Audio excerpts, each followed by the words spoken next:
साथियों नमस्कार, मैं प्रदीप गोस्वामी और आप देख रहे हैं जन आलाप छत्तीसगढ़। अभी हम उपस्थित हैं जगदलपुर ब्लॉक के ग्राम पंचायत तितिर गांव में, जहां पर आचार संहिता लगने के पश्चात भी सेमर के विशालकाय वृक्षों को लकड़ी तस्करों के माध्यम से कटवाकर और उनका अवैध रूप से परिवहन किया जा रहा है। जिस इंद्रावती नदी के किनारे, जहां पर साफ तौर पर यह देखा जा सकता है कि वन माफियाओं के द्वारा शासन के नियमों का उल्लंघन करते हुए, आचार संहिता के नियमों का उल्लंघन करते हुए बड़े बड़े विशालकाय वृक्ष को, सेमर को काटा गया है, जिसमें कि उन्होंने फॉरेस्ट विभाग से अनुमति लेने का भी कोई आवश्यकता नहीं समझा वन माफियाओं ने। और देख सकते हैं दोस्तों, कितने बड़े बड़े विशालकाय वृक्ष हैं और साथ में ही ऐसा नहीं सूखे हुए भी नहीं है, ये इसमें फल लगे हुए हैं। फल लगे हुए वृक्षों को काटना और बस्तर की प्राकृतिक सुंदरता को बचाने का पर्यटन विभाग के माध्यम से दावा करना, यह सब स्पष्ट रूप से नजर आता है कि अधिकारियों की मिलीभगत से और उनके साठगांठ से ही वन माफियाओं को इतनी हौसला और ताकत मिल पाती है कि वो सरकार के नियम कानून को दरकिनार करते हुए अपने स्वार्थ सिद्धि के लिए, अपना उल्लू सीधा करने के लिए वो इस प्रकार का दुष्कृत्य करते हैं। और शासन के जो मापदंड है, आचार संहिता का जो उल्लंघन है, उसका भी दुरुपयोग किया जा रहा है। किसी प्रकार से आचार संहिता का कोई अनुशासन का पालन नहीं किया जा रहा है। ये फलदार वृक्ष है, देख सकते हैं साथियों आप, इनमें फल भी लगे हुए हैं। ये देखिए फल, उधर देख लीजिए, उधर दिखाइए, जीवित वृक्ष हैं जिनको काटा गया।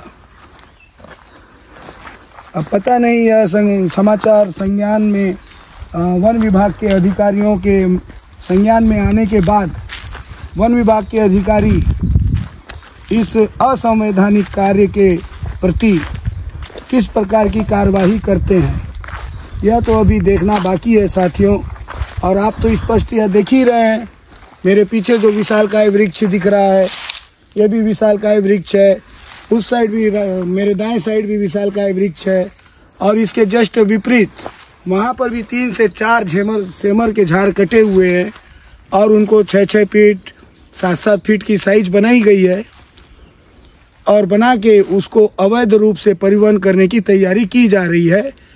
ग्राम पंचायत तितिर गांव के जो मेघनाथ बघेल नामक व्यक्ति हैं, यह कार्य उनके द्वारा करवाया जा रहा है, जिसमें पड़ताल में यह भी पता चला है कि फॉरेस्ट विभाग की कोई भी और किसी भी प्रकार के कागजात परिवहन करने वाले बिजनेसमैन के पास नहीं है। तो ये वृक्ष किसका है, उनसे जरा मिलते हैं, उनसे बात करते हैं और किस आधार पे कटाया गया थोड़ा जानने की प्रयास करेंगे। आइए, दादा नाम तो सांगुरा तू जो आएगा ये बेटा ठीक आहे. नाही तो तू तुझं काय बोलून थोडी काटला आहे, तुझे काय बोलून काटला आहे ना सांगत ना मग ना करे ना सांगत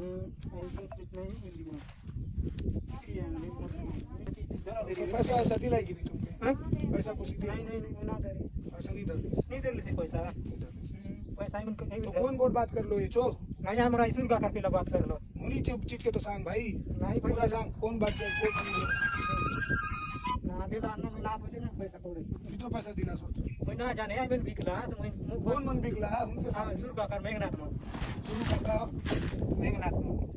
और मेघनाथ ओए कौन बिकला शुरू का घर पीला हो मेघनाथ नाम चोले का हो लेका उन बिकलो से अच्छा झाड़ ने तुमको कोई अधिकार नहीं है मालिकाना आमरी के काय वरान मतलब काय बोल के ना होए बिल्ली भाई काही मना भाई बाटा ना तातो अच्छा आदर के जे बिल्कुल ठीक है रे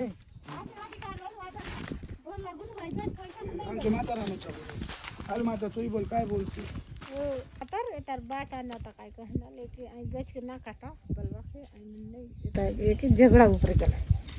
अच्छा सियान ऊपर झगड़ा का जगह हो तोर बाटा नहीं है, रोटी नहीं है बोलला मतलब जबरदस्ती काट सो हो जबरदस्ती है ना तो बोलला चोर ने खाएगा का एक खाएगा सब खाएगा। अच्छा सब सत्य है नहीं भाई, पूर्वज जो आए तो सभी मिलन बातें ये आए बोड़े रेखला माथे रेखे पोताय ये जमीन के बल तक करी इटी तोर नहीं आए काय बलवा आता री काटने वाले आते एवं बदल बात काय करू आप रिकॉर्ड नहीं बने तुम चलो लगा अच्छे मेघनाथ मन बदल बात ओ ऐसे उस गिला पूरा का नाम काय लिखवा है? मेघनाथ बघेल बघेल।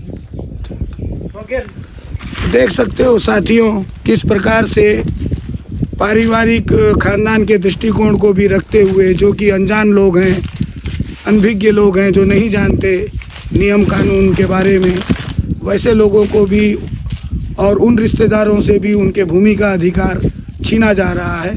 जिस प्रकार से इस झाड़ को छीन लिए हैं जबरदस्ती, इतने बड़े बड़े सेमर विशाल का वृक्ष को, तो इनको जानकारी नहीं है जिसकी वजह से इनको दबाया जा रहा है। और आगे की जानकारी हम व्यापारी से मिलकर आपको बताएंगे। इससे पूर्व हमने कार्यस्थल पर जाकर कार्य का अवलोकन किया, जहां पर हमें यह नजर आया कि 5 से 6 से 7 जो सेमर के विशाल का वृक्ष है वह मेघनाथ बघेल के माध्यम से कटवाया जा रहा है। आइए मेघनाथ बघेल जी से पूछते हैं कि किस आधार पर कटाया जा रहा है, जबकि अभी आचार संहिता लगे हुए कुछ दिन बीत चुके हैं, और जानते हैं क्या फॉरेस्ट विभाग की अनुमति इनके पास है या एसडीएम साहब का परमिशन, जगदलपुर एसडीएम साहब का परमिशन है क्या?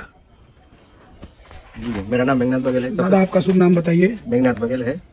और सबसे पहले तो मैं ये बात बता दूं कि जो 6-7 लकड़ी जो सेमर का है ना, वो मेरा नहीं है। मेरे अंडर में जो हमारा पट्टा जो जमीन है उसमें मात्र 3 सेमर का झाड़ है, और बाकी तो आजू बाजू वाले हैं जिनका खेत है उनका है। तो 3, 4, 7, 8 जो लकड़ी बोल रहे हो ना, वो मेरा नहीं है। मतलब 3 ही है मात्र मेरा। 3 है आपका? हाँ 3। इसके अलावा 2 आपके रिश्तेदारों का है? हाँ गांव वाले का है, जो आजू बाजू में उनका जो जमीन है। गांव वाले नहीं, आपके जो रिश्तेदार जैसे कि चाचा बोड़ू होते हैं? नहीं, हमारा रिश्तेदार नहीं है वो जिनके नाम पे जमीन का पट्टा है उनके पास। किसके नाम पे जमीन का पट्टा? नहीं वो तो मेरे को नहीं मालूम यार, इतना तो मेरे को कंफर्म नहीं है। क्योंकि अभी हम कार्यस्थल पे गए थे, हमको बाइले और मुनुक पति पत्नी दोनों मिले थे वहाँ पे, तो उन लोग ये बोल रहे थे कि नहीं बाबू मेघनाथ लड़का कटवा रहा है। हम लोग मना भी किए कि क्यों कटवा रहे हो बाबू, आपका जो हिस्सा है आपका कटवा लो, तो हमारा भी 2 झाड़ को काट दिए बाबू, ऐसा मेरे को उन्होंने कहा। इसके बारे में क्या कहना है आपका? इसके बारे में यही कहूंगा क्योंकि वो जमीन का जो पट्टा है ना हमारे बाप दादा शामिल में है अभी। हाँ ये बोल रहे थे कि रिकॉर्ड हमारे पास भी है, बोल के उन लोग बोल रहे थे। रिकॉर्ड तो रहेगा ना भाई, क्योंकि अब एक के पास तो नहीं रहेगा। एक पास तभी रहेगा जब उनके एक के नाम पे होगा ना, एक जन के नाम पे होगा तभी एक जन के पास रहेगा, है कि नहीं? तो आपको उनकी सहमति लेनी चाहिए थी ना? नहीं सहमति तो लिए थे ना खुद को भी। लेकिन मेरे पास उनका बयान है कि आपने सहमति नहीं लिया, उन्हें डराया धमकाया। ऐसा थोड़ी ना होता है, गाँव वाले भी है, किसको मैं डराया हूँ किसको धमकाया हूँ। नहीं मैं सबूत दिखा दूंगा, कोई दिक्कत नहीं। वो तो बात अलग हो गई ना भाई, वो हमारे घर की मैटर हो गई। उनका जो विचारधारा था उन्होंने व्यक्त किया, आपका जो विचारधारा है आप बताइए। मैंने उनको कुछ नहीं बोला भाई, देख जहाँ भी और जमीन है उस जमीन में तू घर बनाया है और सरगी का झाड़ है, सरगी का झाड़ को 5-6 टन को तू ऑलरेडी तू बेच चुका है, हम लोग कुछ नहीं बोले। और अभी हम सेवन का झाड़ को 2-3 टन को बेच रहे हैं, तो वो हमारे ऊपर आपत्ति कर रहा है, मना कर रहा है। क्यों कर रहा है भाई? अब बेच तो दिए हैं, अब 3 जन है, 4 जन का नाम है, 4 जन में 3 जन सहमति है, 1 जन तो नहीं बोल रहा है। ठीक है, तेरे को जो नहीं पूछे या जो भी की, हालांकि वो भी जानता है जो भी हिस्सा बंटवारा जो बेचे हैं उसमें से तेरे को भी दिया जाएगा, लेकिन इसको ले जाने दे, उतनी है हमारा पास, हमारी और कुछ नहीं है। पंचायत गांव तितिर गांव ग्राम पंचायत के सरपंच सचिव का अनुमति है आपके पास? नहीं नहीं है। नहीं है। एसडीएम जगदलपुर की अनुमति है आपके पास? नहीं है। नहीं है। तो ये तो अवैध रूप से कटाई हुआ। हाँ अभी तो जितना भी नीलगिरी झाड़ को अभी भी मैं मतलब आचार संहिता से पहले लोग कटाए थे, है कि नहीं? तो हम लोग भी सोचे भाई हमारी झाड़ में भी है, टन में जमीन में भी है 2-3 सेमर का झाड़, तो बाकी इमारती लकड़ी में तो नहीं आता है सेमर का झाड़, रहने से भी कोई मतलब नहीं है, इसको बेच देते हैं। वही नहीं बेचा हूँ, मेरे भी और भी है, मेरे चाचा बेटा उन बहु भी है, उस सब नाम बताइए। अभी तो मेरा दादा है कमलचंद है, सदाशिव है, अभी वो नहीं है, अपने अपने कार्य क्षेत्र में गए हैं।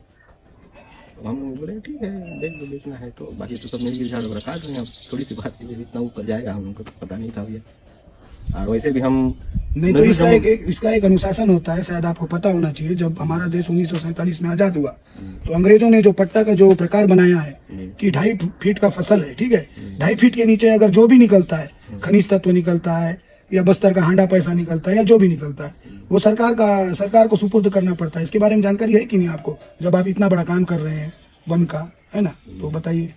नहीं इस बारे में तो जानकारी है, जो खनिज संपदा निकलता है वो तो गवर्नमेंट ही ले जाएगी। कुछ भी निकलेगा तो 2.5 फीट के नीचे कुछ भी निकलेगा तो, और सेमर का झाड़ का जड़ जो है कितने फीट तक जाता है? कितना? 4-5 दिन तो जाएगा ना। तो आपका एक वो बनता है ना, आपका एक नियम बनता है कि सरकार के अनुशासन का और मापदंड का पालन करते हुए, सरकार के निर्देश का पालन करते हुए अपना कार्य हम कराएं। आपको हम कार्य करने से नहीं रोक रहे, लेकिन आप विधिवत कार्य करवाइए। अभी आपने कहा एसडीएम जगदलपुर का अनुमति हमारे पास नहीं है, ग्राम पंचायत का अनुमति हमारे पास नहीं है, तो ये तो असंवैधानिक हुआ ना। हाँ, मानता हूँ असंवैधानिक हुआ ना। तो देख सकते हैं साथियों, अभी हमने बात किया, शुभ नाम आपका दादा? मेघनाथ बघेल जी से, जिन्होंने कहा कि हमने सेमर का वृक्ष तो कटवाया है और उसका ना तो एसडीएम साहब का परमिशन है मेघनाथ बघेल जी के पास और ना ही फॉरेस्ट विभाग की अनुमति है, क्योंकि किसी भी लकड़ी का मेजरमेंट करने का जिम्मेदार वन विभाग के अधिकारियों का होता है। साथियों, अभी हम ग्राम पंचायत तितिर गांव कार्यालय में उपस्थित हैं और इससे पूर्व जो वीडियो हमने तैयार किया सेमर तस्कर का, तस्करी का, जो कि शासन के नियम के विरुद्ध और आचार संहिता के दौरान कटाकर परिवहन करने की कोशिश की जा रही है वन माफियाओं के द्वारा ग्राम पंचायत तितिर गांव से। तो आइए पूछते हैं ग्राम पंचायत तितिर गांव के सरपंच से कि सरपंच पति से कि उन व्यापारियों ने ग्राम पंचायत का एनओसी लिया या नहीं लिया। आपका शुभ नाम भैया? गोपीनाथ गौतम, सरपंच प्रति ग्राम पंचायत तितिर गांव। तो जिस सवाल को आप कर रहे हैं उसके बारे में हमको और हमारे यहाँ के मैडम को जानकारी नहीं है। कल मैं पंचायत भवन आया था, तो पंचायत भवन में आने के बाद गांव के ग्रामवासियों ने फोन करके पूछा कि आपने मरघट घाट की जो जमीन पे सेमन झाड़ है उसका कटे हुआ है, तो आपको नॉलेज है कि नहीं बताया। तो मैं बोला उसके बारे में हमको नॉलेज नहीं है, जब से आचार संहिता लगा है तब से थोड़ा हम लोग इधर गाँव के आजू बाजू या फिर जंगल साइड या नदी साइड थोड़ा जाना हम लोग का नहीं हो पा रहा है, इसलिए हमको नॉलेज नहीं था। बस इतनी जाना। तो साथ में ये भी आप देख सकते हो साथियों, सरपंच महोदय ने जो बयान दिया वन माफियाओं के खिलाफ कि उन्होंने ग्राम मुखिया को अवगत कराना भी उचित नहीं समझा, ना ही फॉरेस्ट विभाग से मेजरमेंट की अनुमति ली, ना ही जगदलपुर एसडीएम से वृक्ष को कटाने की अनुमति उन्होंने प्राप्त की। उसके बगैर ही हुआ। अब ग्राम के मुखिया ही बोल रहे हैं, जबकि उनको इसके बारे में कोई जानकारी नहीं है। यह इंद्रावती नदी के किनारे का दृश्य रहा, जहां पर बड़े बड़े विशालकाय सेमर के वृक्ष वन माफियाओं के द्वारा काटे गए और अवैध रूप से परिवहन करने की उनकी तैयारी है।